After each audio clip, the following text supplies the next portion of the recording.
2020년 3월 19일 새벽 가정예배를 시작을 합니다. 사도신경으로, 새 번역 사도신경으로 신앙을 고백합니다. 나는 전능하신 아버지 하나님 천지의 창조주를 믿습니다. 나는 그의 유일하신 아들 우리 주 예수 그리스도를 믿습니다. 그는 성령으로 잉태되어 동정녀 마리아에게서 나시고 본디오 빌라도에게 고난을 받아 십자가에 못 박혀 죽으시고 장사된 지 사흘 만에 죽은 자 가운데서 다시 살아나셨으며 하늘에 오르시어 전능하신 아버지 하나님 우편에 앉아 계시다가 거기로부터 살아있는 자와 죽은 자를 심판하러 오십니다. 나는 성령을 믿으며 거룩한 공교회와 성도의 교제와 죄를 용서받는 것과 몸의 부활과 영생을 믿습니다. 아멘.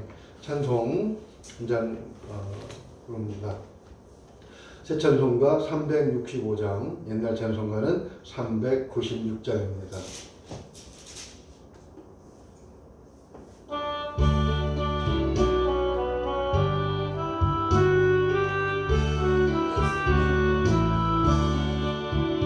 주 예수 이름 소리 높여 찬송 드리니 그 거룩하고 크신 영광 널리 퍼지네. 나의 영혼 싸울 때 나의 영혼 싸울 때 주 나의 대장 되시사 나를 인도하소서. 그 죄에 빠져 종된 백성 놓아주시고 그 영광 나라 백성 되게 하여 주소서. 나의 영혼 싸울 때 나의 영혼 싸울 때 주 나의 대장 되시사 나를 인도하소서. 내 영의 원수 이길 힘을 녹아주시고 그 악한 마귀 정복하니 구주 예수라. 나의 영혼 싸울 때 나의 영혼 싸울 때 주 나의 대장 되시사 나를 인도하소서. 내 사망 고통 면케 하사 새 사람 되고 새 힘을 주사 승리 생활하게 하소서. 나의 영혼 싸울 때 나의 영혼 싸울 때 주 나의 대장 되시사 나를 인도하소서. 아멘. 기도합니다. 은혜로우신 우리 아버지 하나님, 재앙과도 같은 질병이 전 세계를 휩쓸고 있는 이때에 저희들 지켜주시고 보호하여 주셔서 하나님의 이름을 부르게 하시고 하나님의 성호를 찬양하게 하시니 감사합니다. 하나님, 이제 정부의 정책에 따라 텅빈 예배당에서 가정예배를 위하여 새벽 말씀을 녹화를 하고 있습니다. 하나님, 이 시간 다 가정에 하나님께서 함께하여 주셔서 사랑하는 주의 종들의 건강을 지켜주시고 생활을 지켜주시고 그리고 이 어두움 속에서 갈 바를 알지 못하고 방황하는 영혼들이 있다면 하나님께서 손을 붙들고 인도하여 주시기를 원합니다. 오늘도 이 주신 말씀이 우리에게 힘이 되기를 원하며 이 어려움을 극복해 나갈 수 있는 능력이 되게 하여 주시옵소서. 성령께서 함께 하시길 원하옵고 우리 주 예수 그리스도 이름으로 기도하옵나이다. 아멘. 오늘 말씀은 창세기 15장 1절에서 6절까지의 말씀입니다. 제가 받들어 읽겠습니다. 이후에 여호와의 말씀이 환상 중에 아브라함에게 임하여 이르시되 아브라함아 두려워하지 말라. 나는 내 방패요 너의 지극히 큰 상급이니라. 아브라함이 이르되 주 여호와여 무엇을 내게 주시려 하나이까? 나는 자식이 없사오니 나의 상속자는 이 다메섹 사람 엘리에셀이니이다. 아브라함이 또 이르되 주께서 내게 씨를 주지 아니하셨으니 내 집에서 길린 자가 내 상속자가 될 것임이니이다. 여호와의 말씀이 그에게 임하여 이르시되 그 사람이 내 상속자가 아니라 네 몸에서 날 자가 내 상속자가 되리라 하시고 그를 이끌어 밖으로 나가 이르시되 하늘을 우러러 뭇별을 셀 수 있나 보라. 또 그에게 이르시되 네 자손이 이와 같으리라. 아브라함이 여호와를 믿으니 여호와께서 이를 그의 의로 여기시고 아멘. 두려움과 의심은 연약한 믿음에서 온다라는 주제로 말씀을 나누겠습니다. 사람들은 자기의 힘과 능력에 넘치는 일을 하게 되면 성공했을 때에 자신감이 붙고 더 씩씩해집니다.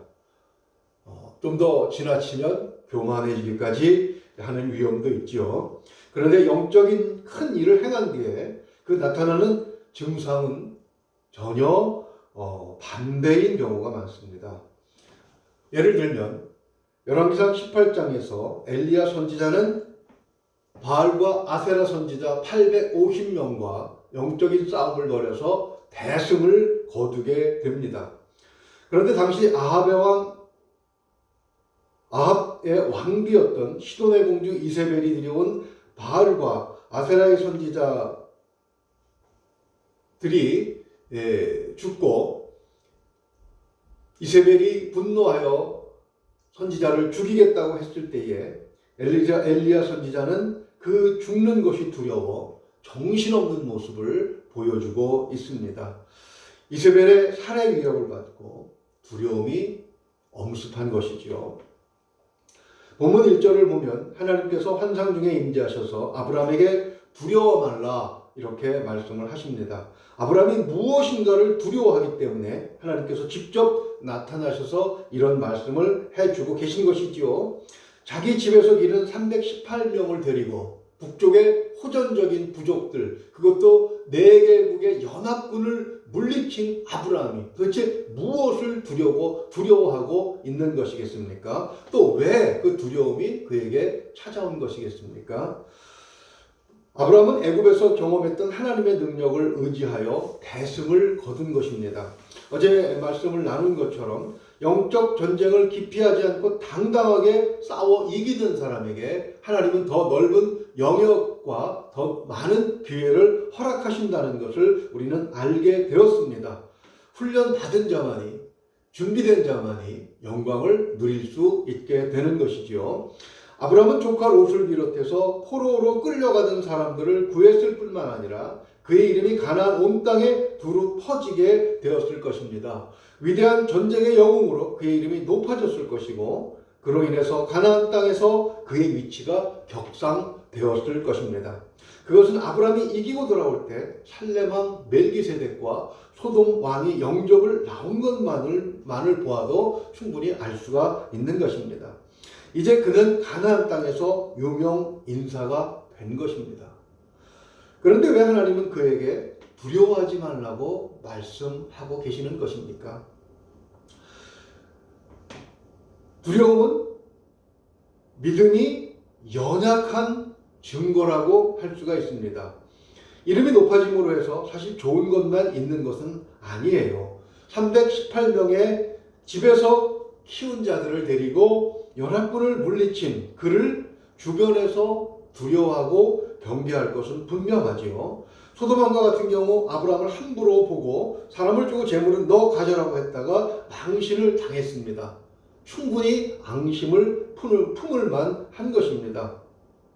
목축은 계속해서 여행을 다녀야 하는 산업입니다. 그런데 이제 그마저도 쉽지 않게 된 것입니다. 아브라함이 그저 그런 이방인이라고 생각되었을 때는 그가 많은 양떼를 이끌고 가축을 이끌고 자기들 주변에 나타났을 때에 그들에게 필요한 것을 공급받을 수 있고 또 자기들이 생산한 농산물을 팔 수 있는 그런 비즈니스 파트너로 여겼겠지요. 그러나 그가 전쟁을 해서 이겼을 때, 그가 전쟁을 해서 놀라운 승리를 거두었을 때 사람들은 이제 아브라함을 보는 시선을 바꿀 수밖에 없게 되는 것입니다. 두려움을 가지고 그가 나타날 때 저가 도대체 왜 우리에게 나타난 것이지 하는 두려움을 표시하고 경계심을 갖게 될 것이기 때문입니다. 아브라함이 이것을 너무나도 잘 알고 있었어요. 그러한 이유로 인해서 아브라함은 가나안 땅의 모든 족속이 자기의 적이 되는 것은 아닌가 하는 두려움이 그를 엄습했다고 할 수가 있을 것입니다. 그러나 분명한 것은 이러한 두려움은 아직도 아브라함의 믿음이 연약하다는 증거로밖에는 볼 수 없는 것입니다. 북방 연합군을 이긴 것은 하나님의 도움이 없었으면 불가능한 일이었습니다. 그것은 살레망 거룩한 하나님의 대제사장 멜기세덱이 20절에서 증언한 바로 충분히 밝혀졌습니다. 아브라함이 세상을 두려워해야 할 이유가 없는데도 두려워하는 것은 아직도 하나님을 완전히 의지하지 못하고 있다는 그런 증거가 되는 것이죠. 아브라함과 같은 연약한 믿음은 우리 모두에게 있는 것임을 때때로 우리는 우리 자신들에게서 발견하게 됩니다. 우리는 지금까지 위대한 일을 해왔습니다. 유교 사상에 푹 젖어있던 이 땅에 복음의 씨앗이 뿌려져서 가장 왕성하게 자라나 거목이 되었습니다. 하나님께서 해주신 것을 고백하면서도 우리는 이런 코로나19와 같은 재앙으로 인해서 가슴을 치며 머리 끝까지 올라오는 두려움을 때때로 경험하게 되는 것입니다. 그런 일들은 참 많이 있었습니다. 북쪽의 김일성이 호전적인 모습을 보였을 때 많은 사람들이 생필품을 사재기하고 라면을 끌어모으고 쌀과 석유를 잔뜩 집에 비치해 두면서 두려움에 떨던 그런 대열에 우리들이라고 예외였겠습니까? 모두가 당당하게 맞선 것은 아니었다는 사실을 우리는 인정할 수밖에 없는 것이죠. 그러나 이럴 때 우리가 믿음이 강한 자라면 우리의 자세는 어떠해야 하겠습니까? 믿음이 강한 자들은 오히려 저들은 우리의 답이다 라고 큰 소리를 쳐야 하는 것입니다. 하나님을 믿는 자들은 세상을 두려워할 필요가 없기 때문이죠. 그래서 성경은 세상을 두려워하지 말고 하나님을 두려워하라고 권고하고 계신 것입니다. 예수님은 마태복음 10장 28절에서 몸은 죽여도 영혼은 능히 죽이지 못하는 자들을 두려워하지 말고 오직 몸과 영혼을 능히 지옥에 멸하실 수 있는 이를 두려워하라 이렇게 말씀하셨습니다. 하나님을 두려워하는 자는 세상을 두려워할 필요가 없는 것이죠. 왜냐하면 하나님께서 아브라함에게 두려워하지 말라. 내가 네 방패요 네 상급이니라 라고 말씀하신 것처럼 하나님은 우리의 방패가 되어주시고 또한 상급이 되어주신다고 약속하셨기 때문입니다. 두 번째로 우리가 생각해 볼 수 있는 것은 왜 두려움이 엄습하느냐. 믿음이 약해서 오는 결과 중에 하나가 더 있습니다. 그것은 바로 의심입니다. 아브라함은 본문 2절에서 처음으로 하나님께 질문을 드리고 있습니다. 롯이 이번 전쟁을 통해서 롯을 구출하는 이번 전쟁을 통해서 아브라함이 깨달은 것이 있는데 그것이 2절 질문에서 그대로 나타나고 있죠.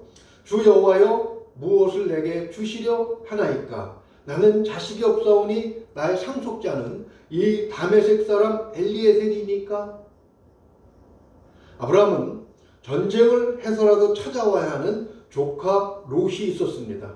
그런데 왜 자기의 상속자를 민족이 다른 다메섹 사람 종 엘리에셀을 후계자로 내세우는 것이겠습니까? 그는 전쟁을 통해서 하나님께서 롯을 거부하고 계신다는 사실을 깨달았던 것입니다. 그는 바울이 동족의 불신 때문에 가슴 아파한 것처럼 롯을 포기하는 일이 결코 쉽지는 않았을 것입니다. 그러나 그는 순종합니다. 사실 이것만으로도 그의 믿음은 대단하다고 아니할 수 없는 것이죠. 그러나 놀랍게도 아브라함에게는 하나님이 자연의 법칙을 초월하는 능력자로서 아직까지 믿어지고 있지 않는 것이에요. 3절을 보십시오. 주께서 내게 씨를 주시지 아니하셨으니 라고 불평하고 있습니다. 영어 성경 뉴 인터내셔널 버전을 보게 되면 You have not given me no children 이라고 번역하고 있습니다. 현재 완료 시제를 사용하고 있는 것이죠. 즉 아브라함은 자신의 몸과 아내의 몸 상태를 근거로 아이는 이제 더 이상 생길 수 없다. 즉 잉태 불가능한 상태로 상황이 종료되었다라고 하나님 앞에 항변하고 있는 것입니다.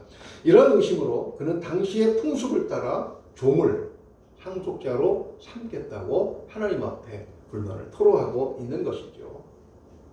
예수님은 마태복음 14장 31절에서 물 위를 걷다가 바람을 보고 무서워서 물에 빠진 베드로에게 이렇게 말씀하십니다. 믿음이 적은 자여 왜 의심하였느냐.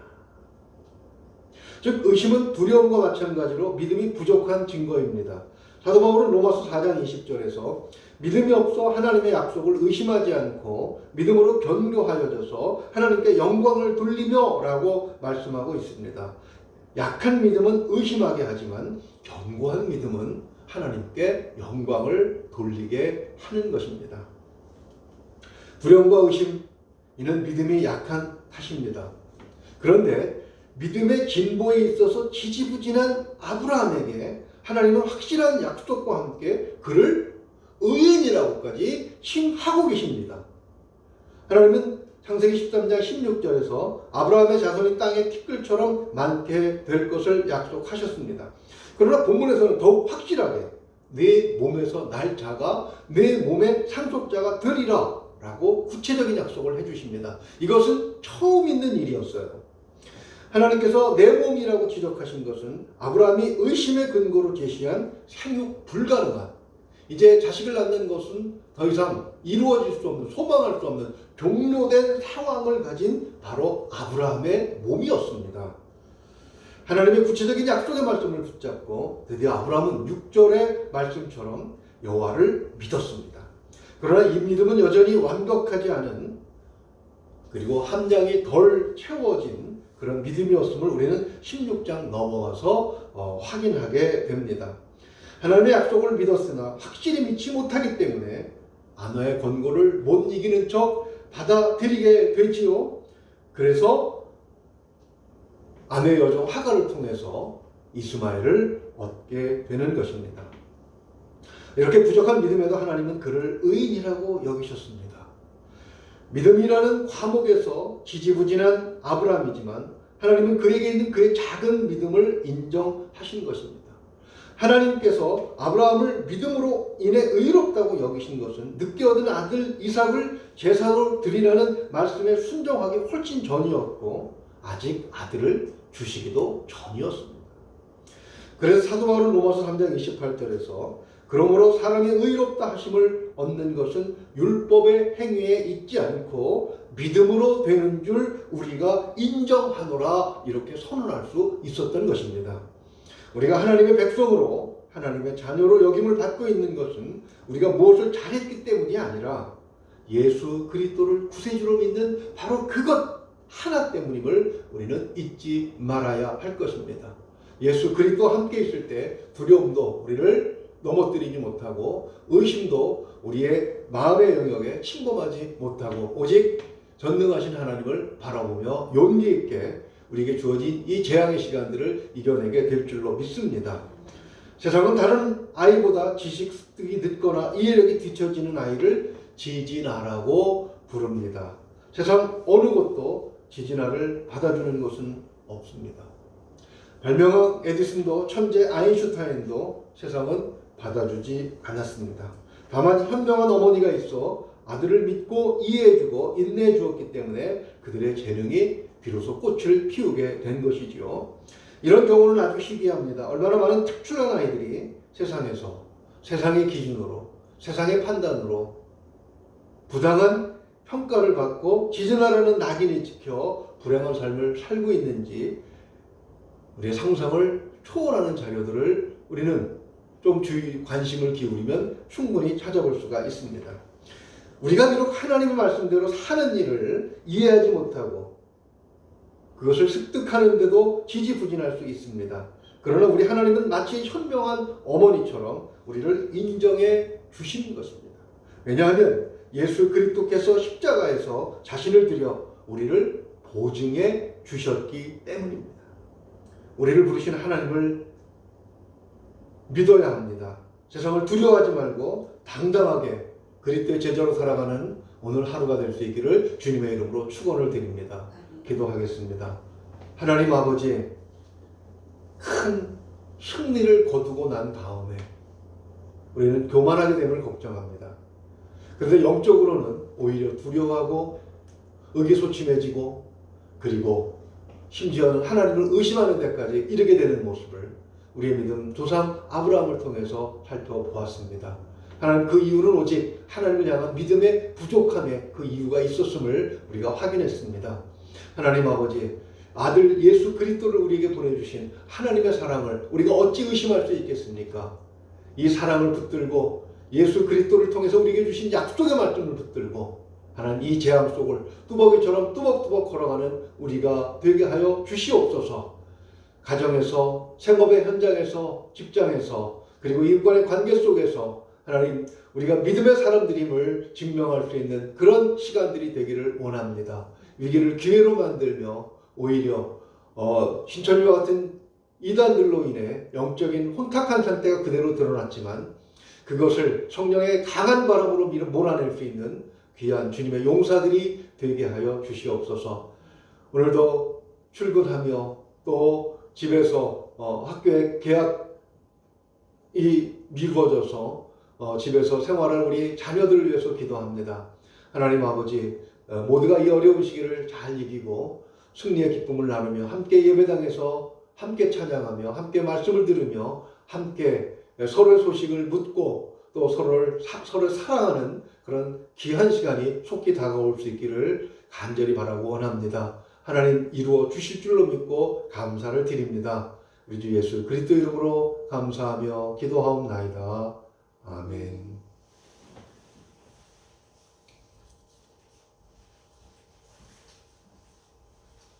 우리 말씀을 붙들고 각자 기도하는 시간을 갖겠습니다.